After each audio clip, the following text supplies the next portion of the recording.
Hey guys, welcome back. This is DK and you're watching Learn English with DK. Guys, today I'm going to read this chapter, Rich Dad Poor Dad. So I have already told you yesterday and 2 days ago, read this book, Rich Dad Poor Dad book. So you can see guys, here is the third day to read Rich Dad Poor Dad book, and finally today date is 17/6/2026. And now you can see guys, here is introduction, Rich Dad Poor Dad. Having two dads offered me the choice of contrasting points of view, one of a rich man and one of a poor man. I had two fathers, a rich one and a poor one. One was highly educated and intelligent.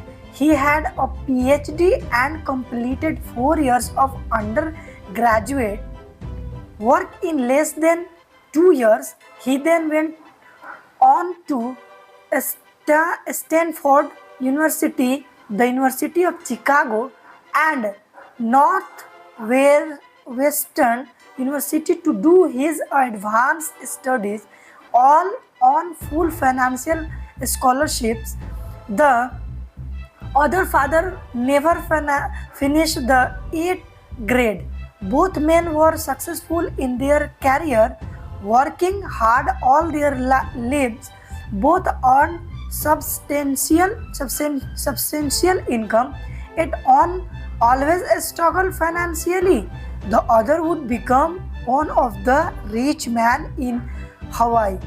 One died leaving tens of millions of dollars to his family, charities, and his church. The other left bills to be paid when he died. Both men were strong, charismatic and influential. Both men offered me advice, but they did not advise the same thing. Both men believed strongly in education, but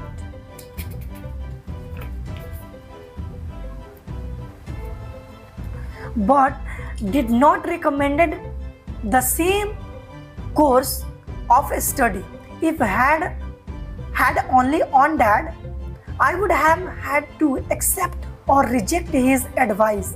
Having two dads offered me the choice of contrasting points of view, one of a rich man and one of a poor man. Instead of simply accepting or rejecting one or the other, I found myself thinking more, comparing, and then choosing for myself. The problem was that the rich man was not rich yet, and the poor man was not yet poor. Both were just starting out on their career, and both were struggling just starting out on their career, and both were struggling with money and families. But they had very different points of view about money. For example, one dad would say the love of money is the root of all evil. The other said the lack of money is the root of all evil. As a young boy, having two strong fathers both influencing me was difficult. I wanted to be a good son and listen, but the two fathers did not say the same thing. The contrast in their point of view, particularly about money, was so extreme that I grew curious and intrigued. I began to start thinking for long periods of time about what is each was saying. Much of my private time was spent reflecting, asking myself questions such as why does he say that, and then asking the same questions of the other dad's statement. It would have been much easier to simply say, yeah, he's right, I agree with that, or to simply reject the point of view by saying, the old man does not know what he talking about. Instead, having two dads whom I loved forced me to think and ultimately choose a way of thinking for myself as a process choosing for myself turned out to be much more valuable in the long run than simply accepting or rejecting a single point of view. One of the reasons the rich get richer, the poor get poorer, and the middle class struggles in depth in that the subject of money is talked at home, not in a school. Most of us learn about money from our parents. So what can poor parents tell their child about money? The simple say stay in school and study hard. The child may gratitude with excellent grade, but with a poor person financially programming and mindset. Sadly, money is not taught in a school. Schools focus on scholastic, scholastics and professional skill, but not on financial skill. This explains why a smart bankers, doctors, and accountant who earn excellent grades might struggle financially all of their lives. Our staging national debt is due in large part to highly educated politicians and government officials making financial decisions with little or no training in the subject of money. Today, I often wonder what will happen when we have millions of people who need financial and medical assistance. They will be dependent upon their families or the government for financial support. What will happen when Medicare and Social Security run out of money? How will a nation survive if teaching children about